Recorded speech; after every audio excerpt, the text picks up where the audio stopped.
তাহলে কি সত্যি প্রসেনজিৎ ঋতুপর্ণার 50তম ছবিটি লোকসভা নির্বাচনের জন্য পিছিয়ে যাবে? হ্যালো ফ্রেন্ডস, আমি অর্পণ। তো আজ ভিডিওটা খুবই ইন্টারেস্টিং একটা ভিডিও হতে চলেছে, তাকে ভিডিওটা স্কিপ না করে প্রথম থেকে শেষ অবধি দেখতে থাকো বন্ধুরা। তো গতকালই আরফান সিদ্দিকী রনির সাথে অনেকদিন পরে কথা হচ্ছিল, অ্যান্ড এটা নিয়েই বেসিক্যালি ডিসকাস হচ্ছিল আমাদেরকে। তো সে আমায় জিজ্ঞেস করলো যে অর্পণদা, অযোগ্য সিনেমাটা রিলিজ কি পিছিয়ে যাচ্ছে? জিতের সাথে কি ক্ল্যাশ করতে চলেছে প্রসেনজিৎ চ্যাটার্জির? তো আমি বললাম যে দেখো, সেইভাবে অফিসিয়াল কোনো কিন্তু আপডেট আমার কাছে নেই। তো বেসিক্যালি যেটা আমার কাছে আপডেট রয়েছে সেইটা নিয়ে আজকে ভিডিওতে কিন্তু আলোচনা করব।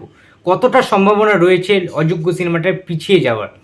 দেখো, আমরা সবাই জানি যে প্রোডাকশান থেকে বা একটা খুব নামি সংবাদ মাধ্যম থেকে বেশ কিছুদিন আগে জানানো হয়েছিল যে এই বছর 2024-এর পয়লা বৈশাখে রিলিজ করতে পারে প্রসেনজিৎ ঋতুপর্ণার 50তম ছবি, যেটার পরিচালক কৌশিক গাঙ্গুলি, জাতীয় পুরস্কারপ্রাপ্ত পরিচালক কৌশিক গাঙ্গুলি যার পরিচালক। এবং পয়লা বৈশাখটা খুব ভালো একটা সময়, আমরা জানি একটা উৎসব মুখর পরিবেশ, একটা নতুন বছর, বাংলার নতুন বছর শুরু হচ্ছে। সো একটা অসাধারণ একটা উইকেন্ডের ব্যাপার ছিল, হলিডের একটা মরশুম ছিল। তো সেই টাইপটা রিলিজ করলে খুব বেটার একটা হতো, রেজাল্ট হতো সিনেমাটার। এবারে ব্যাপারটা হচ্ছে এই টাইমে আমাদের ওয়েস্ট বেঙ্গলে বা পশ্চিমবঙ্গে ভোট আছে, ইলেকশান আছে, লোকসভা নির্বাচন রয়েছে, লোকসভা ভোট রয়েছে। সুতরাং এই টাইমটাতে কোনোভাবেই সিনেমা কিন্তু রিলিজ করা সম্ভব নয়। সম্ভব যদি সেটা কম বাজেটের সিনেমা হতো, যদি সেই সিনেমার ডিমান্ড অনেক কম থাকতো জনগণের কাছে, দর্শকদের কাছে, তাহলে সেই সিনেমা রিলিজ করা যেত। বাট এই সিনেমাটা, অযোগ্য সিনেমাটা প্রসেনজিৎ ঋতুপর্ণার অনেক ডিমান্ডেবল সিনেমা, অনেক ডিমান্ড করে, অনেক মানুষ চায় এই সিনেমাটা দেখতে। সুতরাং এইরকম একটা পরিবেশে ভোটের মাঝখানে সিনেমাটা রিলিজ দেওয়া মানে অনেক দর্শক কিন্তু, অনেক সিনেমাপ্রেমী মানুষ, অনেক প্রসেনজিৎ ঋতুপর্ণার ভক্তরা কিন্তু সিনেমাটা দেখতে যেতে পারবে না। ইচ্ছা থাকলেও তারা সিনেমাটা যেতে পারবে না, অনেক কারণ রয়েছে তার, ঠিক আছে? সুতরাং তারা চাইছে, প্রোডাকশানের লোকেরা, যে ছবিটি যদি একটু পিছিয়ে আনা যায়, 7ই জুন রিলিজ করার কথাবার্তা চলছে। না, এটা কোনো প্রযোজনা সংস্থার তরফ থেকে আসেনি, এই কথাটা একটি সোশ্যাল মিডিয়া থেকে আমি পেয়েছি। অযোগ্য সিনেমার যিনি পরিবেশক রয়েছেন, যিনি পরিবেশনার দায়িত্ব রয়েছেন, সেই বাবলু স্যার, ঠিক আছে, তিনি জানান যে এই সিনেমাটা কিন্তু রিলিজ পিছিয়ে দেওয়ার চিন্তাভাবনাই করা হচ্ছে, এবং পিছিয়ে দিলে সম্ভবত 7ই জুন করার কিন্তু চিন্তাভাবনা করা হচ্ছে। তার কারণ ওই টাইমটা একটা রিলিজের একটা হতে পারে। তার কারণ বাংলা সিনেমা বলতে সেই টাইমে জুন মাসে জিৎ রুক্মিণীর বুমেরাং কিন্তু রিলিজ করবে।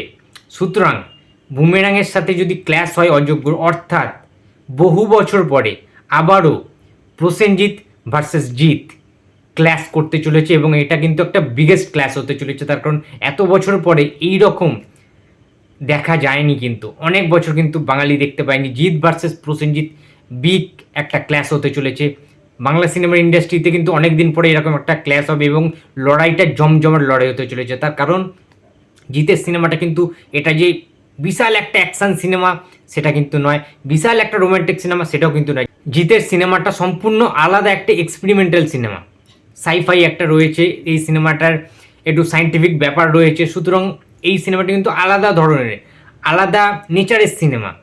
পুরো এই সিনেমার সব কিছু আলাদা, টেকনোলজিকে বেস করে জিতের এই সিনেমাটা, যেটার পরিচালক সৌভিক কুণ্ডু। সুতরাং প্রসেনজিৎ ঋতুপর্ণার টপিক পুরো আলাদা। প্রসেনজিৎ ঋতুপর্ণা যে সিনেমাটা বার করছে সেটা পুরোপুরি ভালোবাসার গল্প, প্রেমের গল্প। অযোগ্য সিনেমাটা পুরোপুরি প্রেমের একটা সিনেমা, একটা খুব ভালো ম্যাচিওর প্রেমের গল্প সেখানে থাকবে, যে প্রেমের গল্প এর আগে বাঙালি দর্শক দেখেননি। তো 50তম ছবি, যে ছবিটার পরে প্রসেনজিৎ চট্টোপাধ্যায় এবং ঋতুপর্ণা সেনগুপ্তর এই কালজয়ী জুটির নাম কিন্তু গিনেস বুকে নাম উঠে যাবে, যাদের জুটিটা। কারণ পৃথিবীতে যে কোনো ইন্ডাস্ট্রির, পৃথিবীতে কোনো এমন জুটি নেই যে জুটির সিনেমা একসাথে 50তম সিনেমায় তারা অভিনয় করেছেন। এরকম কোনো জুটি আজ পর্যন্ত হয়নি। একমাত্র বাংলা থেকে, টলিগঞ্জ ফিল্ম ইন্ডাস্ট্রি থেকে প্রসেনজিৎ ঋতুপর্ণারই কিন্তু ঘটতে চলেছে এরকম একটা বিরল ঘটনা। তো একটা রেকর্ড ব্রেকিং তো ব্যাপার হবেই, একটা ঐতিহাসিক মুহূর্ত, ইতিহাস সৃষ্টি করতে চলেছে প্রসেনজিৎ ঋতুপর্ণার এই 50তম সিনেমা, যার নাম অযোগ্য। তো বন্ধুরা, দারুণ একটা ক্ল্যাশ হতে চলেছে বহুদিন পর, বহু বছর পর। তো জিৎ ভার্সেস প্রসেনজিৎ, এই ক্ল্যাশটা যদি হয়, তোমরা কাকে সাপোর্ট করবে, বুম্বাদাকে না জিৎদাকে?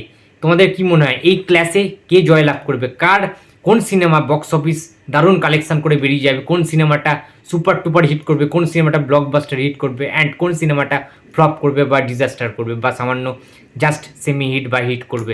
অবশ্যই সেটা কমেন্ট বক্সে জানিয়ে দিও। তোমাদের প্রত্যাশাটা, তোমাদের আশাটা, তোমাদের থিঙ্কিংটা অবশ্যই কমেন্ট বক্সে জানিয়ে দিও, তোমাদের ওপিনিয়নটা। তো ভিডিওটা ভালো লাগলে লাইক, কমেন্ট অ্যান্ড শেয়ার করতে ভুলো না। যদি চ্যানেলে নতুন হয়ে থাকো তো প্লিজ সাবস্ক্রাইব করে দিও। তো দেখা হচ্ছে আবার পরের ভিডিওতে। তো টাটা।